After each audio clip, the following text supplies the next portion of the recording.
Hey guys, this is the Motorcycle TransAm Podcast.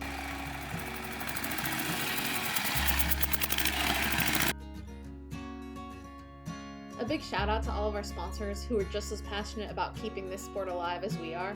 Legends Motorcycles, Sinless Cycles, Veritas Vintage, Competition Distributing, and the Antique Motorcycle Club of America. Thanks everybody. Hey guys, coming to you live today from Wasion, PA. We're going to talk to you about the Motorcycle TransAm.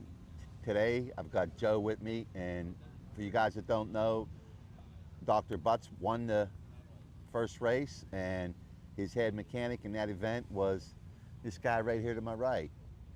So Joe, tell us, just give us a little bit of overview. Tell us a little bit about, that experience out there and where it starts and how you feel about it. Yeah, so the Team Butts, there was 5 of them on there. Of course, Dr. Butts, his brother Larry, his daughter Brianna, and then a friend Jerry Wieland and Scott Bernardson. And they're all in the Minnesota, neighbors there. I met them in a previous event and got invited to come along. Mike ended up with his Henderson Tuesday. He had it done, and we left Thursday to go to the start of the event. Well, that seems par for the course, right? I mean, you had 2 days to see the bike together. I mean, what more do you want? We went around the parking lot a few times and headed off. So much for that of having 1,000 miles on it before the race, huh? That was. So, did you feel like that puts a little pressure on the mechanic in the pit there? There was a little pressure just because it was a new and unknown bike, but it was pretty minor, nothing big. A lot of daily maintenance. The worst thing coming through was a split gas tank, and we got that soldered up one night and ready to go again. So it wasn't terrible. Like I joke with people and say, if you're out of the engine, it's all minor problems. Yeah. So. Well, I think at some point in time, and obviously you guys had a big team, but at some point in time, when Doc gets out there and you can see that he's in the lead. Yeah. At that point you got to be saying, okay, hey, wait a minute, this is getting real. Yeah, so about Branson, we went from having fun to realizing he might win, and we've got to really change just our attitude. We were out to have fun, and we said, we got to focus and make sure we're doing everything right.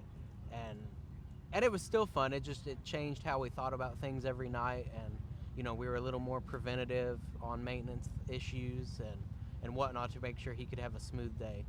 Well, the thing about it is, out there on the track, he has Loring, who's a master mechanic, and then at night he's got the whole team in there with yourself, and I'm sure once he went to the lead, it was all hands on deck because that team, the Wolfpack or your group doesn't play just like the Wolfpack, but the Wolfpack was involved in building that bike. Correct. So, they're gonna be all on it. So, Yeah, they were very helpful a few times when we really needed it, and they were right there when we needed them, and that worked good to have them close by.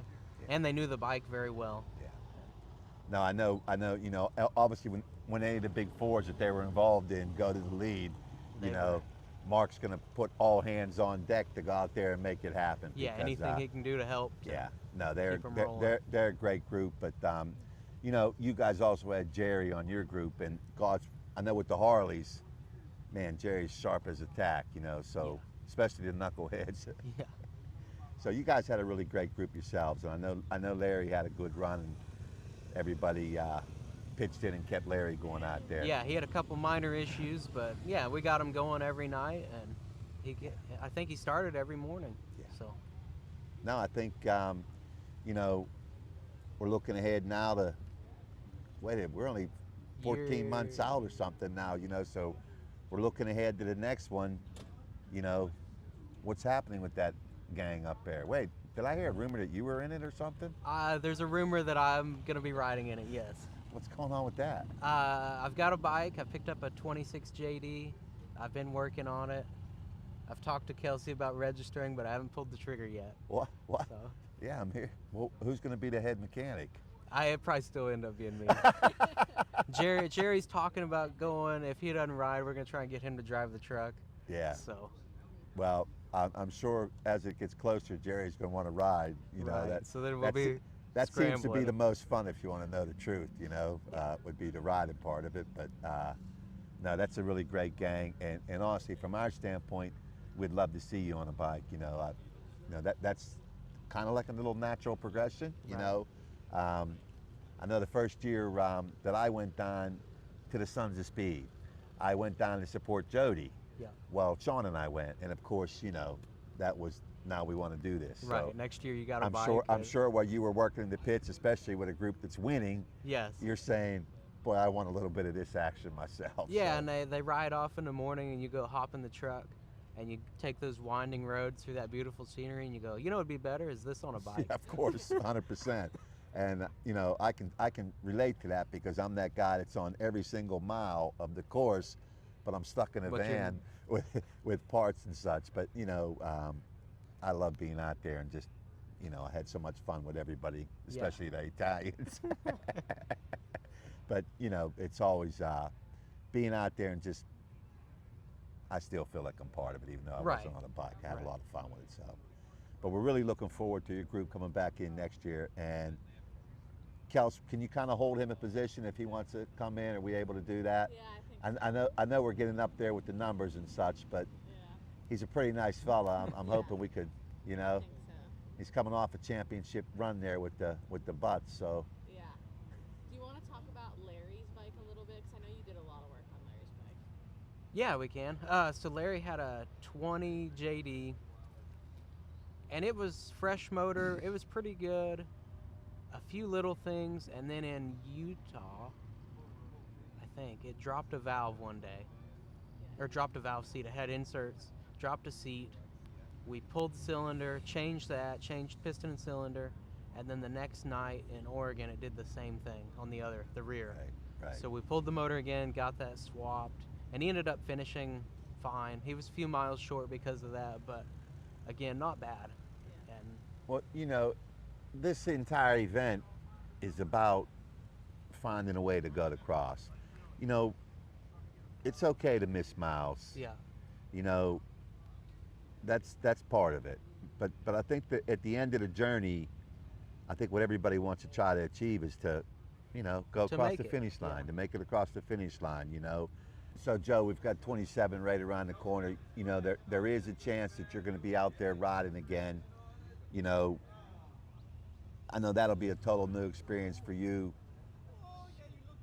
Tell us a little bit about that thought.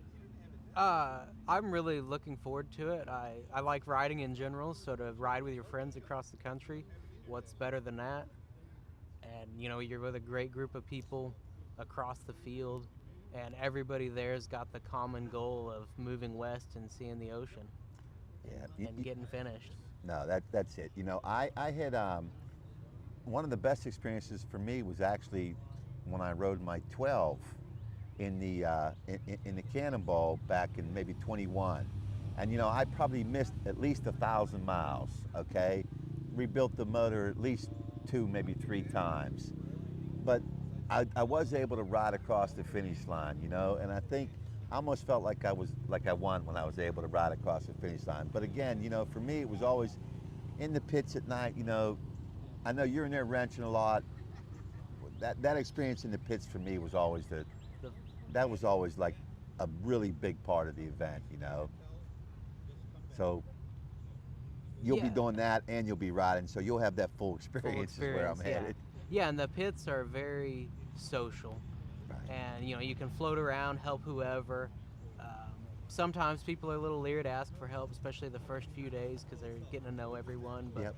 as you go, you get closer and more willing. Everyone's more willing to wander around, help each other, and it just in some ways it gets easier as you go because there's more support. No, without a question, you Yeah. know. I think the camaraderie, the whole thing, is what really makes it the event that it is.